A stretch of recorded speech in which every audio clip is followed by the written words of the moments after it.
Hey guys, welcome to Good Clean Reads. I'm really glad you're joining me for today's review of Romanov, written by Nadine Brandes. Romanov is historical fantasy fiction. It's set in 1918 Russia during the Bolshevik Revolution and follows the story of Anastasia, Nastya Romanov, during the exile and execution of her family. After she and her brother Alexei are saved by a spell, it becomes a life or death race to find Dotchkin before Alexei succumbs to his wounds. One thing I want to note is that this is a young adult novel, and though it's considered a clean young adult novel, it's probably not suitable for children due to the content contained therein and some of the content concerns I'll talk about in the video. So I'm going to start with talking about what I liked in Romanov. Nastya struggles with forgiveness in a very real way. It takes her a long time to be able to forgive her captors and the executors of her family.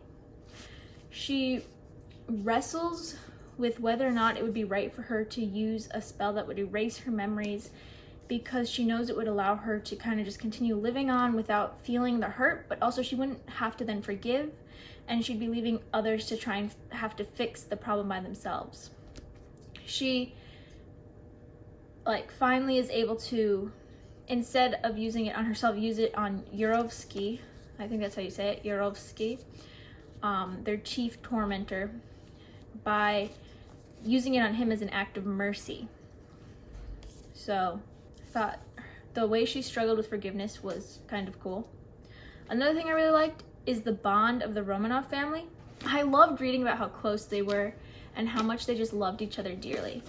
It's seen in the servant leadership of their papa, the way the sisters work to support each other, how hard they work to keep Alexei and Mama comfortable because both are sick, the sacrifices they make for each other, and the way they work hard to have a good life and continue to be positive despite the struggles they're going through. I really enjoyed reading about what a wonderful role model their papa was to them as well. He encouraged them to be kind to their captors, the Bolsheviks, and to forgive them. Another thing I thought was really cool was reading how the Romanovs repeatedly made friends with the people who were tormenting them. I also thought the unique magic system using ink and words was pretty cool. So for content concerns, it's a young adult book, so there's always going to be a bit more with young adult books because their aim is for teenagers, so it covers a wider variety of subjects, if that makes sense. And sometimes things are a little bit more intense. To start with Christian or other beliefs, the Romanov family believes in Christ, and they really do show it through their actions. They try to reflect Christ's love to the Bolsheviks who have them imprisoned. When the Romanovs receive messages about a possible rescue, they actually call it off after realizing it might harm the Bolsheviks who are imprisoning them. They read the Bible, and Nastya remembers scriptures when conflicted about how to treat their enemies. She prays a lot, knowing that Christ hears her as well. And then there is a magic spell system deeply woven throughout the book. It's known as spell mastery, and it's a little hard to explain, but basically it's words combined with an ink that makes things happen, such as healing or relief, or there's one that allowed people to leave and then return to their bodies, which I don't think is done in a creepy or evil way, but it's in there. And then also Rasputin was said to have used an uncommon magic that allowed him to channel a person's health into someone else. For romance, there's a couple of definitive love stories in the book. One serves as almost a second plot or part of the main plot. It doesn't get any worse than kissing, but there's definitely kissing and flirting. For example, falling off of a swing to be caught by the person you like, or banter, etc. For a couple other things, Nastya hides the Matryoshka, I don't think I'm saying that right, but the Matryoshka doll down her corset, and there's a bit of explanation surrounding that. One of the soldiers threatens to strip someone if they don't give him what they're hiding, and someone speculates that another character is being unfaithful. That turns out to be untrue, fortunately.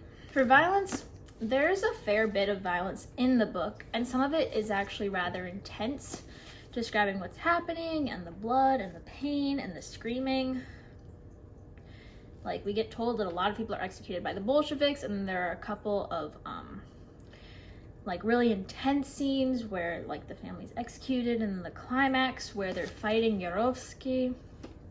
And then Alexei has hemophilia, so he bruises and injures really easily, and his blood doesn't clot, so he ends up getting a lot of blood, and that doesn't clot, so he ends up, like, his injuries don't heal very fast, and that combined with being imprisoned or makes him probably despair a little bit, and it's mentioned that he might have wished he wouldn't survive something. For language, there's nothing really in this section. It's mentioned that soldiers have scribbled rude political comments on the wall and that people yell profanities at the Romanovs, but it's not expounded on in any detail, and it's literally just a mention. For a few other things to know, alcohol is prevalent as they're in Russia. Characters drink.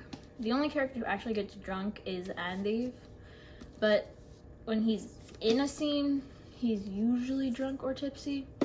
And then it's just mentioned that Alexei and Mama use morphine as a medicine, and it's mentioned that some soldiers smoke. So those are the content concerns. So Romanov isn't my favorite of Nadine Brandes' books. That honor goes to her Out of Time trilogy. Romanov isn't my absolute favorite book in the world. The story doesn't feel terribly full of depth, though actually the more times I read it, the more depth I see in it, which has been cool. And there are some definite intense moments, but I enjoyed the book. Nadine Brandes really shines in character arcs, and Nastia Romanov's character arc was amazing. She grew, but it wasn't easy. She wrestled with forgiveness in a really real way, and that was really cool to read about. I also thoroughly enjoyed the family bond they shared, and the way the siblings really cared for one another. As they say, the bond of our hearts spans miles, memory, and time. It was also a very easy world to enter into as you read. It was very vivid. So let me know if you read Romanov. Thank you so much for watching this video review of Romanov. For a more complete, in-depth review, along with a full list of content concerns, go to my blog, goodcleanreads.com. There will be discussion questions, an affiliate link to the book, as well as a more in-depth review, like I said. I'd also appreciate it if you would like this video, share it, comment, etc. And thank you so much for watching, and bye!